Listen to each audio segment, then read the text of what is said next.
నేను అందర్లాగా కామన్ పర్సన్ని కాదు. నాకు కొన్ని రెస్పాన్సిబిలిటీస్ ఉన్నాయి. వాడు ఒంటికి వేడి తగ్గించాలనుకుంటున్నాడు, నేను వాడి ఒంట్లో కొవ్వు తగ్గించాలనుకుంటున్నాను.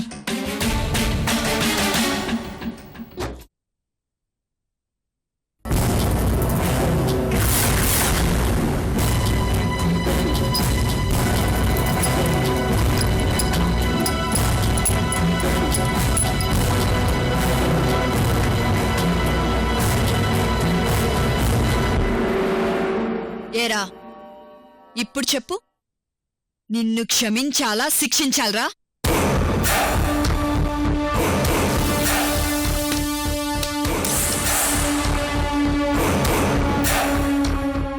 నా బతుకు చెడా. ఇప్పుడు నా పరిస్థితి ఏంటి మేడం?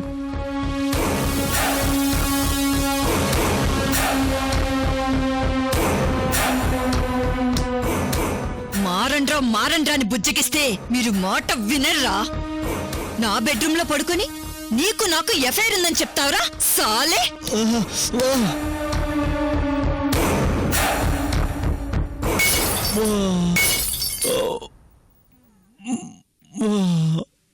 అమ్మా,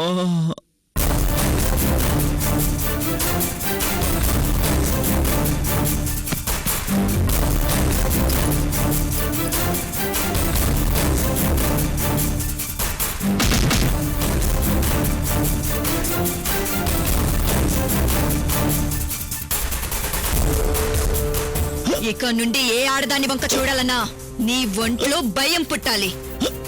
ఈ రోజు నుండి ఆడదాన్ని చూస్తేనే వణికిపోతావు రాస్కెల్.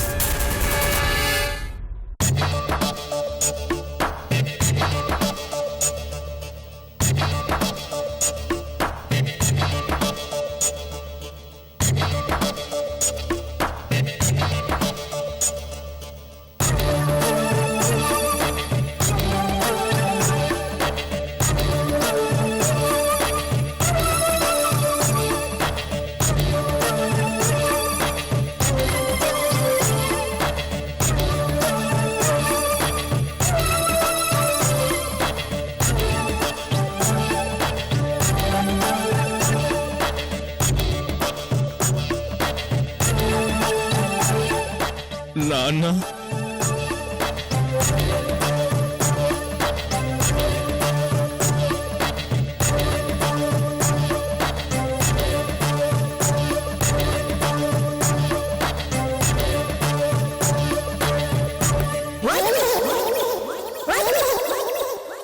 రవీంద్ర, ఏం జరిగింది? అసలేంటిదంతా? మేడం, మీరు మీ ఆయన ఒకసారి పక్కకొస్తే పేషెంట్ గురించి మాట్లాడాల్సి ఉంది.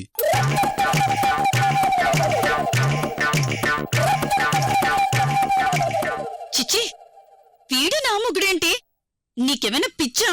అసలు నువ్వు డాక్టర్వా పేషెంట్వా? ఓ, ఐఆమ్ సారీ మేడం. రవీంద్ర గారు, మిస్టేక్లో మీ ఆవిడ్ని చూసి వాళ్ళావిడ అనుకున్నాను. I am sorry.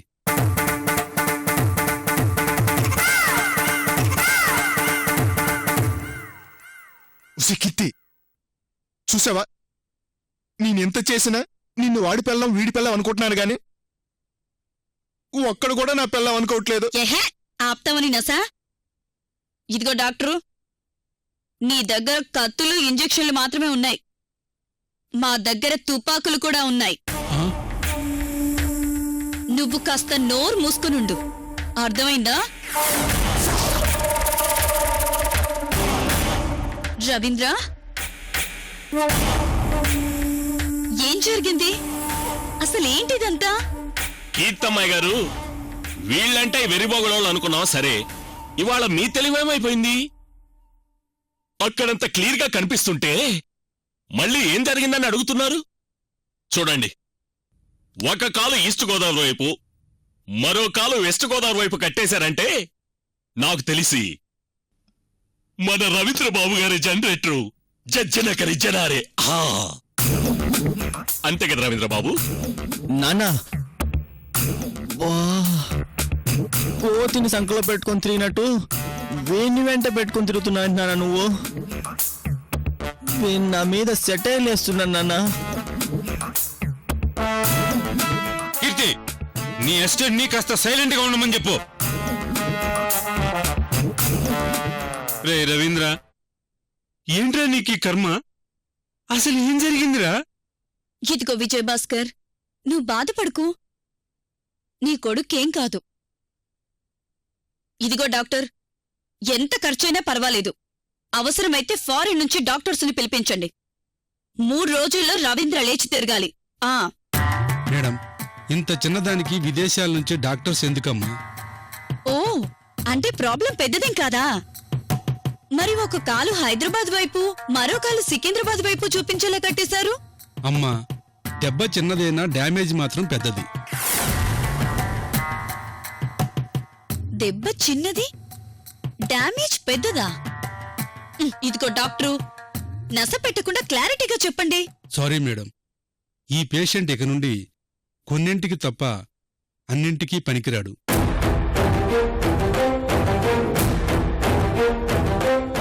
ఇంతకన్నా ఎక్కువ నేనేం చెప్పలేను.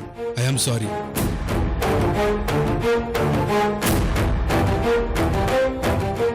నాన్న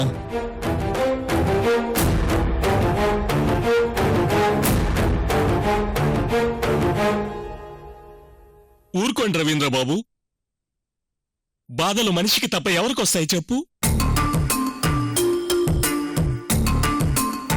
ఇన్నాళ్ళు మదం పట్టిన ఆంబోతులా రంకెలేస్తూ తిరిగేవారు. ఇక నుంచి మీరు ఎక్స్రేలు తీయించుకోవడానికి తప్ప ఎక్సర్సైజులకు పనికిరారు. అయ్యో అయ్యో అయ్యో, ఎంత డ్యామేజ్ జరిగిపోయింది రవీంద్రబాబు, ఎంత డ్యామేజ్ జరిగిపోయింది. నాన్న, ఈ నా కొడుకు నేను దేనికి పనికి రాకుండా పోయానని ఏడుస్తున్నాడో నవ్వుతున్నాడో అర్థం కావడం లేదు నాన్న. రే నాన్న, ఏంట్రా ఇలా జరిగింది? ఇదిగో విజయభాస్కర్, నువ్వు ఊరుకో. ఇప్పుడేమైందని? ఇంత దానికే ఇలా ఇదైపోతే ఎలా? ఊరుకో.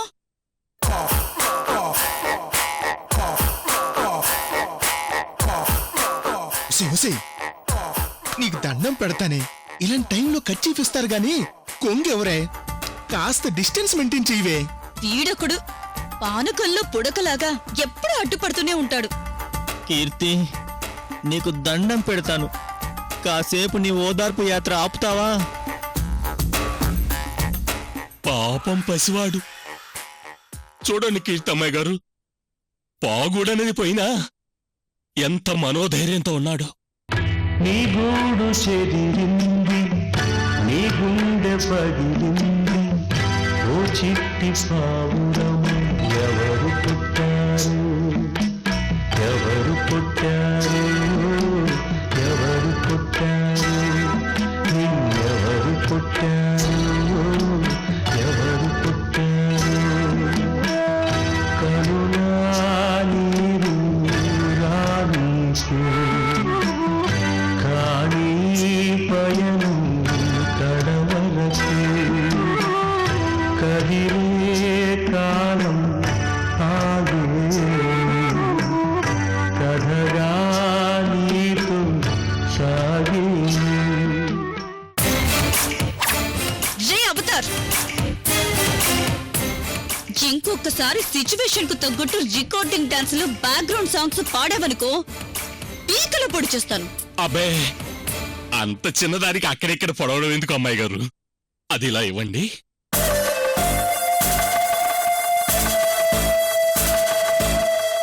ఇదిగో రవీంద్ర, నువ్విలా కాళ్ళు చాపుకొని పడుకుంటే నీకు తృప్తిగా ఉందేమో కాని ఒక పక్క నాకు మీ నాన్నకు తల తీసేసినట్టు అవుతోంది.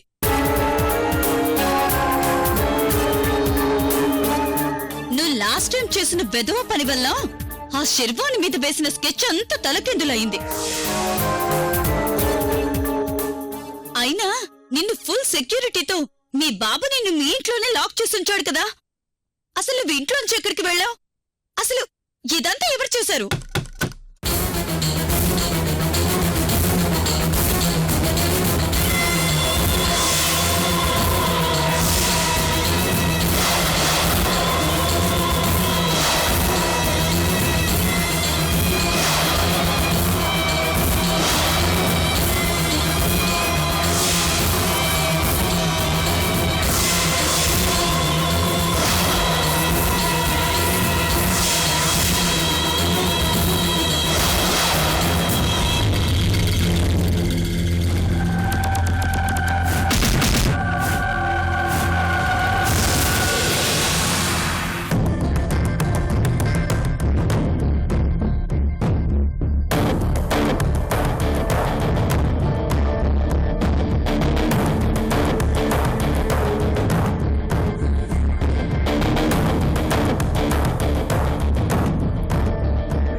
ఐఎమ్ సారీ విజయభాస్కర్ గారు, మీ అబ్బాయి హాస్పిటల్లో అడ్మిట్ అయ్యాడని తెలిసింది.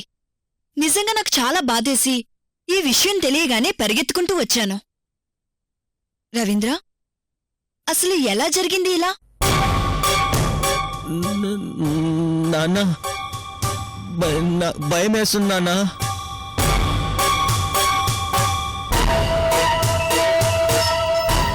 శర్వాణి, మా రవీంద్ర ఈ టైంలో కూడా నిన్ను చూసి భయపడుతున్నాడంటే తను హాస్పిటల్లో అడ్మిట్ అవ్వడానికి రీజన్. ఆగిపోయావే, చెప్పు కీర్తి. అసలు ఈ రవీంద్ర నిన్న రాత్రి పావని అన్న అమ్మాయి ఇంటికి ఎందుకు వెళ్ళాడు?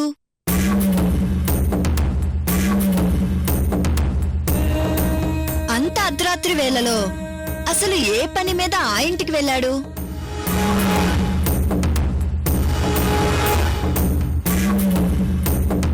ఈ డౌట్స్ అని ఒక పోలీస్ ఆఫీసర్గా నాకు చాలా వచ్చాయి.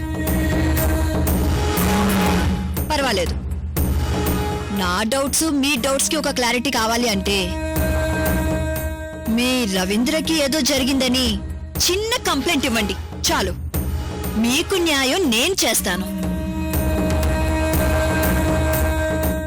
నాన్న కంప్లైంట్ ఇస్తే పరువు పోతుందన్నా. వద్దు నాన్నా. Very good. నువ్వు పైకొస్తావరా రవీంద్ర? ఏ కీర్తి, వీణ్ణి కట్టేసించిన వాలకం చూస్తుంటే నాకేదో తేడాగా ఉంది. ఇంకా తేడా వస్తే వీడి బాబును కూడా ఇలాగే కట్టేయాల్సి వస్తుంది.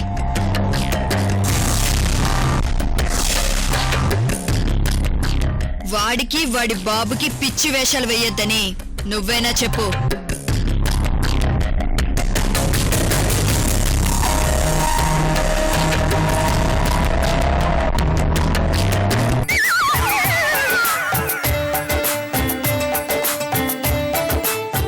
ఒరే బోసు, హాస్పిటల్లో కూడా అద్దం దువ్వెన పట్టుకుని తిరుగుతున్నావేంట్రా?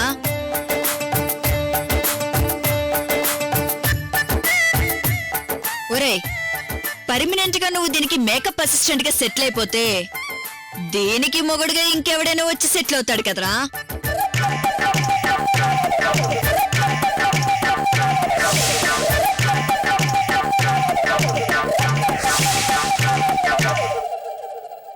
శర్వాణి, నువ్వు నా సహనాన్ని పరీక్షిస్తున్నావు.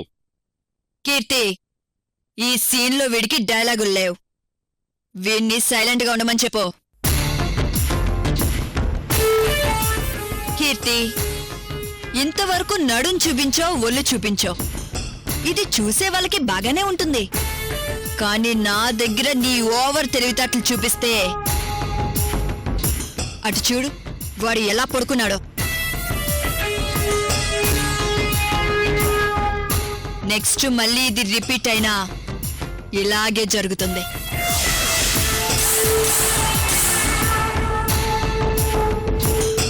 శర్వాణితో పెట్టుకుంటే ఆల్మోస్ట్ డెత్ సర్టిఫికేట్ అప్లై చేసుకున్నట్టే.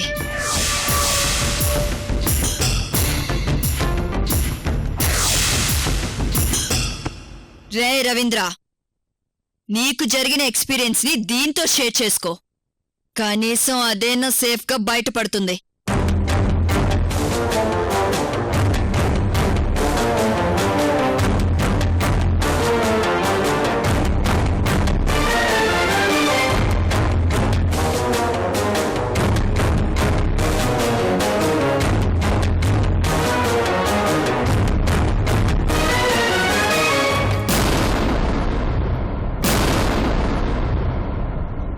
ఇది వచ్చిన ప్రతిసారి మనల్ని ఒక ఆట ఆడుకొని వెళ్తోంది. విజయ్ భాస్కర్, దీన్ని అంత ఈజీగా వదలొద్దు.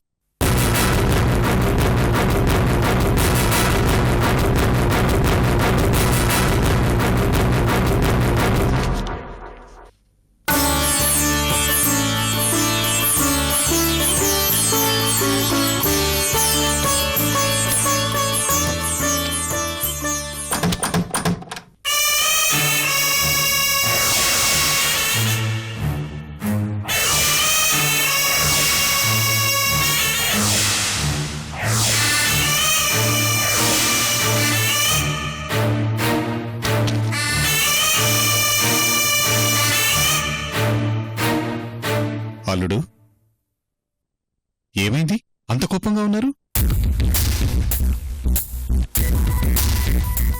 1 year బ్యాకే బొబ్బర్లంక బాంబ్ బ్లాస్ట్ లో అమృత చనిపోయింది మావయ్య.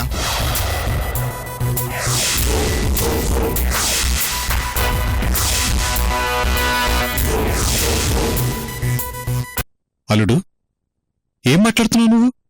1 year బ్యాక్ అమృత చనిపోవటం ఏంటి? నీకేమైనా మతిపోయిందా?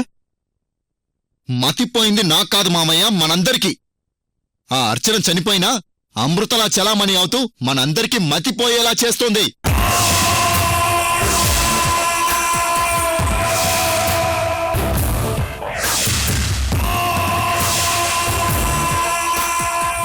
అమృత, అర్చన ఇద్దరు ఒకే రూపురేఖలు ఉన్న అమ్మాయిలు. అమృత అనే అమ్మాయి ఒక లాయర్. ఇవిగోండి.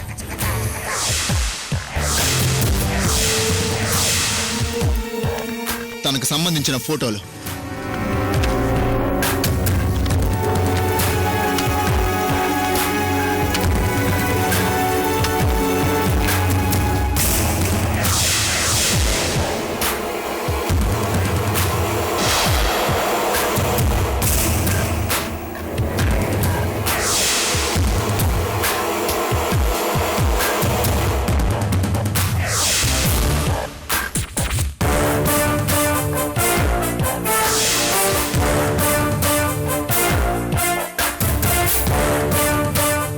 పైగా ఈ అమృత ఎప్పుడో 1 year బ్యాకే చనిపోయింది. ఇప్పుడు అర్చన ఈ అమృతలాగా పేరు మార్చుకొని వేషం మార్చుకొని మనల్ని మోసం చేస్తుంది.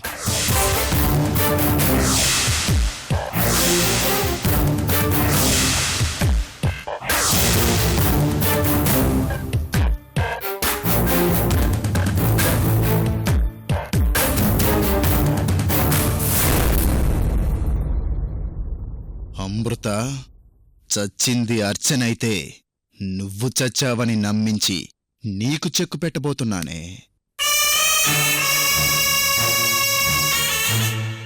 బావా, అర్చన అమృత ఇద్దరు వేరువేరు అమ్మాయిలైతే మరి అర్చన ఎందుకు చనిపోయిన అమృత పేరుని వేషాన్ని వాడుకుంటుంది? ఇంకా అర్థం కాలేదా మహేంద్ర? తనిక్కడికి వచ్చింది మిమ్మల్ని అందరినీ చంపేయడానికి.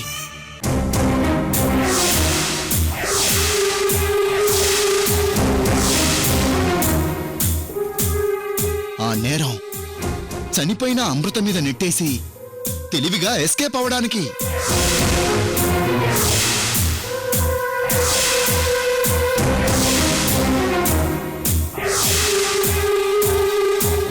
అమృత మనల్ని చంపుతుందా?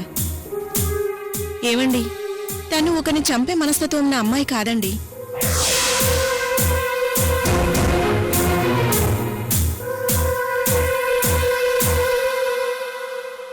నీ దగ్గర నుండి ఇలాంటి సమాధానం వస్తుందని ఎక్స్పెక్ట్ చేశాను శ్రీలత.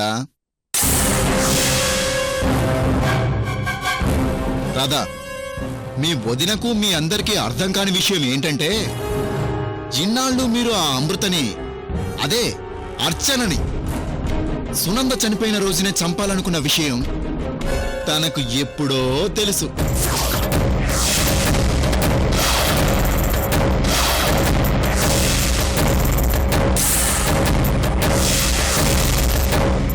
అన్నీ తెలిసి అమృత ఈ ఇంటికెందుకు వచ్చిందో తెలుసా?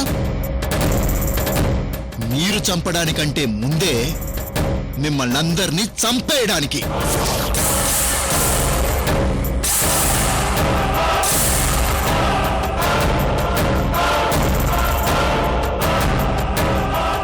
ఆ స్కెచ్లో భాగంగానే రాధకు పెళ్లి ప్రపోజల్ పెట్టి మనల్నందరినీ అటువైపు డైవర్ట్ చేస్తోంది.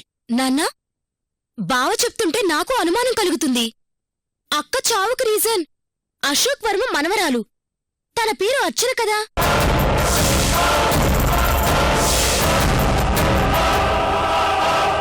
మరి ఈ అమ్మాయి ఏంటి అమృతలా చెలామణవుతుంది?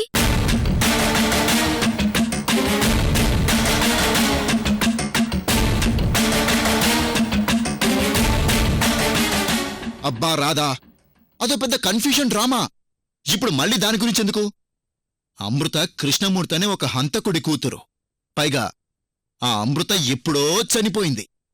ఆ అర్చనే చనిపోయిన అమ్మాయి అమృత పేరు వాడుకొని మనల్ని చంపడానికొచ్చింది.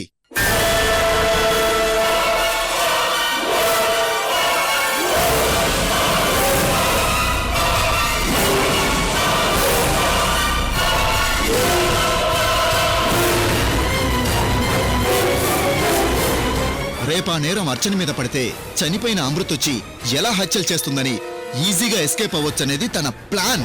నాన్నా బాబా ఎన్నాళ్ళు చెబుతూనే ఉన్నాడు దాన్ని చంపేసేయండి అని. మనమే అనవసరంగా టైం ముహూర్తాలు అంటూ కూర్చున్నాం.